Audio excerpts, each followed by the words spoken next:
Hello and welcome to the Minimum Competence episode for Monday, July 24th, 2023. I'm your host for today, Andrew Leahy, a tax and technology attorney from New Jersey. In today's episode, we have remote employment eligibility checks permitted under DHS. SBF says he didn't witness Tamper. UPS and Teamsters to resume negotiations. New Jersey sues federal government over New York City congestion tolls. And Omegle sued under product liability theory. Let's smash into the new week like the Kool-Aid man into a wall and read today's legal news. On this day in history, July 24th, 1929, the Kellogg-Briand Pact took effect. It was ambitious as pacts go because, get this, it was an international agreement outlawing war as an implement of foreign policy. In addition to everything else, in typical Nazi fashion, the Third Reich just brazenly ignored the agreement. The Kellogg-Briand Pact, also known as the Pact of Paris, was an international agreement for peace first established in 1928. The formal name for the pact was the General Treaty for Renunciation of War as an Instrument of National Policy, which committed signatory states to refrain from using war as a means to resolve disputes or conflicts of any origin. Initially signed in the wake of World War I by the United States, France, and Germany, it was later adopted by many other states. The pact was crafted outside the auspices of the League of Nations and was spearheaded by U.S. Secretary of State Frank B. Kellogg and French Foreign Minister Aristide Briand. However, the pact's effectiveness and overall impact have been widely debated. Critics point out its inability to prevent a little thing called World War II and the lack of a mechanism for enforcement. Despite its ambitious goals, it was often seen as irrelevant and ineffective, and criticized for its legalistic and moralistic tone and its limited influence on foreign policy. Nevertheless, the Kellogg-Briand Pact wasn't entirely without success or influence. After the Second World War, it provided the legal basis for the concept of a crime against peace, which was used in the trials and executions of top Nazi leaders at the Nuremberg and Tokyo Tribunals. Additionally, it paved the way for similar provisions in the Charter of the United Nations and other treaties, contributing to a more proactive American foreign policy. It also arguably contributed to a significant decrease in declared wars post-1945. So, snark aside, the agreement broke new ground. The idea that a multilateral treaty could even attempt to outlaw wars of conquest and, in so doing, render violators pariah states, even if war itself couldn't be forcibly stopped, was a relatively novel concept in the wake of the 19th century's widespread empire building. The general idea remains the basis for things like the United Nations and NATO, so good on you, Kellogg and Briand. Starting from August 1st, the U.S. Department of Homeland Security, or DHS, will permanently allow employers to verify employment eligibility remotely as per new regulations. The move comes just before the expiry of temporary COVID-19 era flexibility for employment verification on August 30th. The option is exclusively for employers in good standing with the federal E-Verify system. According to the rule, employers must inspect copies of I-9 documents within 3 days of an employee's start date, verify authenticity via live video, and acknowledge remote verification on the I-9 form. The rule will not be retroactive and will only apply to new hires post-August 1st.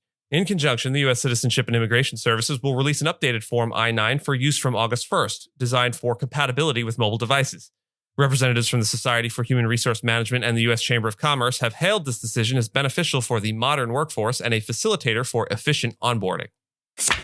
Attorneys for Sam Bankman-Fried, the founder of FTX, a cryptocurrency exchange, have denied allegations of witness tampering by prosecutors. The lawyers have agreed to a gag order despite rejecting claims that Bankman-Fried's interactions with a New York Times reporter constituted witness tampering. These events followed prosecutors' attempts to restrict Bankman-Fried and his allies from making public statements that could potentially impact the case. Previously, FTX, which was valued at $32 billion, filed for bankruptcy after failing to repay depositors, and Bankman-Fried has pleaded not guilty to fraud. Bankman-Fried's lawyer, Mark Cohen, confirmed that his client had shared personal documents with the New York Times, including writings by a former colleague, Caroline Ellison, who was cooperating with the U.S. government. Let's call her a witness for simplicity's sake. The New York Times published an article featuring excerpts from Ellison's personal documents provided to the paper by SBF, including correspondence in which she expressed frustration with the job and over her breakup with SBF. Ellison has pleaded guilty to defrauding investors and is cooperating with prosecutors. SBF continues to deny wrongdoing. United Parcel Service, that's UPS, is set to resume labor negotiations tomorrow with the Teamsters Union, which represents 340,000 UPS employees, in a bid to avoid a strike that could disrupt supply chains and negatively impact the economy.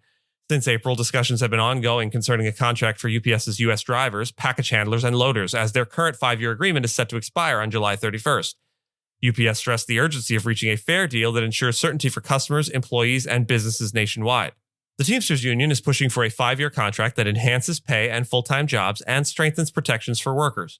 While preliminary agreements have been reached on removing a two-tier pay system for delivery drivers and installing air conditioning in delivery vehicles, disputes over pay raises for part-time workers remain unresolved. The talks stalled on July 5th, with both parties attributing the deadlock to the other. Just as a quick fun fact, and use this as you will, UPS's gross profit for the quarter ending March 31st, 2023 was $17.3 billion.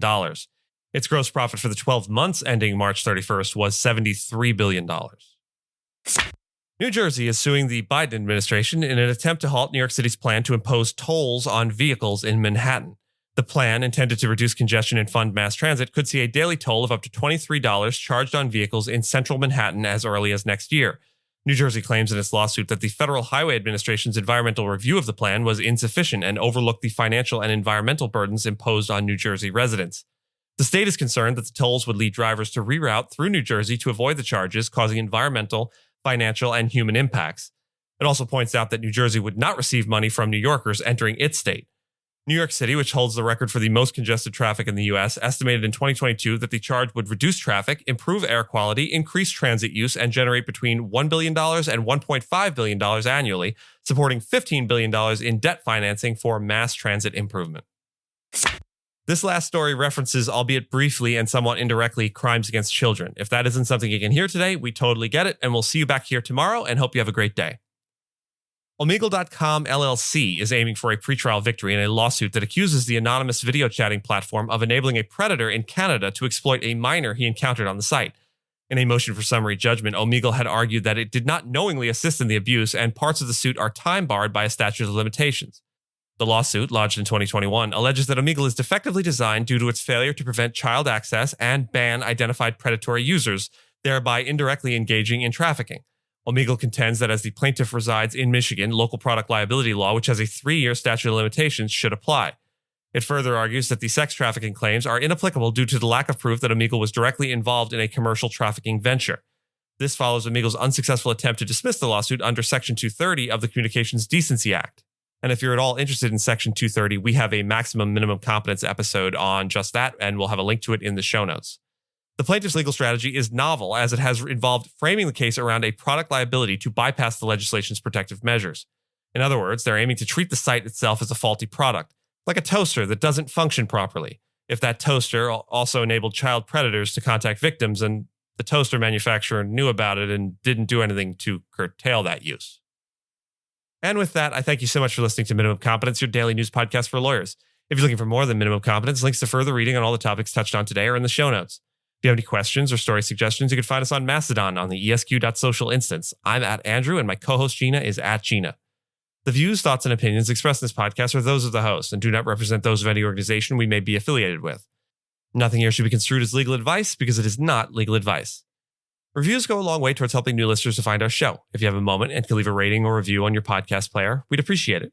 And if you know someone that might be interested in the story we cover, consider sending them the episode. Minimum Competence is available at minimumcomp.com and wherever you get your finely crafted podcasts. We'll see you back here tomorrow, and until then, remember, if you have one pair of scissors you refer to as the good pair, just throw out the others and buy more of those. Life is too short to use bad scissors.